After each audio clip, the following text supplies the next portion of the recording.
My name is Abdullah Sindeed. I am a student of Bizology. आप मुस्लिम हैं? Yes. क्या नाम बताया आपने अपना? Abdullah Sindeed. जी। डॉक्टर साहब से मेरा ये सवाल था कि ये कम्युनिटी से रिलेटेड है, LGBTQ गेज पार्ट जो इसका है, इस्लाम में इसको प्रोहिबिटेड किया गया और ये बहुत सीन है। डॉक्टर साहब का मैंने पहले भी इसके ऊपर बयान सुना हुआ है। तो डॉक्टर साहब से ये सवाल था कि इसके बारे में हमें थोड़ा गाइड करें, जो इसमें पेनिट्रेट कर चुके हैं वो इस्लाम या मेडिकल के थ्रू इससे बाहर कैसे आएँ? आप अपना सवाल प्लीज जरा जोर से पूछें, आपकी आवाज बहुत धीमी आ रही है। आपका सवाल LGBTQ के रिलेटेड है।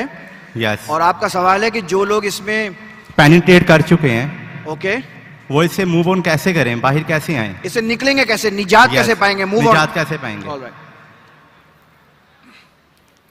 भाई का सवाल है LGBT के बारे में, lesbian, gay, bisexual, transgender, LGBTQ, Q is cure question mark plus others, ये पूरा फॉर्म बढ़ते गया है। तो जो लोग इसमें पेनिट्रेट कर चुके वो बाहर कैसे आएंगे?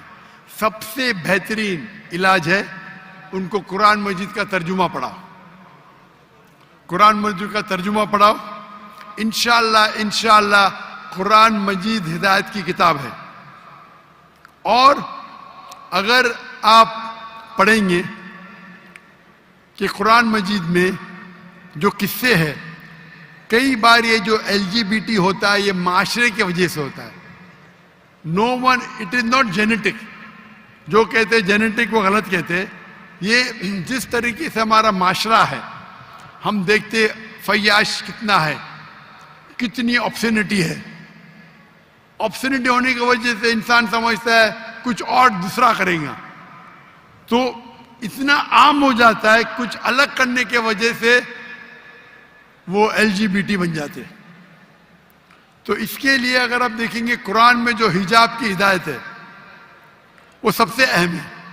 किस तरीके से हर इंसान, चाहे मर्द या औरत हो, वो अगर हिजाब को इख्तियार करेंगे तो चांसेस कम है।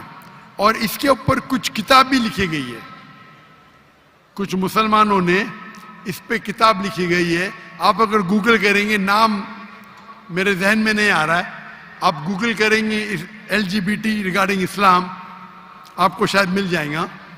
तो ये जो किताबें जो रिसर्च करके, जिसमें कुरान मजीद और हदीस का जिक्र करके लोग को हिदायत जाती किस तरीके से वो इससे दूर हो सके। और जो हम मुसलमान हैं, अगर कोई शख्स देखते हैं कि मुसलमान है या गैर मुस्लिम है और वो LGBT बन जाता है, हमें हिकमत से उसके साथ पेश आना चाहिए। हमारा इरादा होना चाहिए कि उसको दीन की तरफ ले आए, ना कि उसको झड़काए।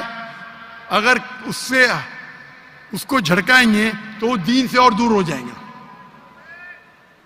तो हमें हिकमत से काम लेना चाहिए और उसको सही रास्ते पे लेके आना चाहिए। क्योंकि इस्लाम में लेस्बियनिज्म अलाउड नहीं है, लेकिन अगर कौन उसमें पेनिट्रेट कर लगता है, जिसे आपने कहा, वो उसमें उस दंदल में फंस जाता है, तो हमारा काम है हमारा काम है कुंतुम खैर उम्मतिन तामिरूना बिल मारूफ व तनहौना अनिल मुनकर। उसको अच्छाई की तरफ बुलाए और बुराई से रोके। हिकमत से करेंगे तो इंशाअल्लाह आप सफलता पाएंगे। जज़ाकल्लाह।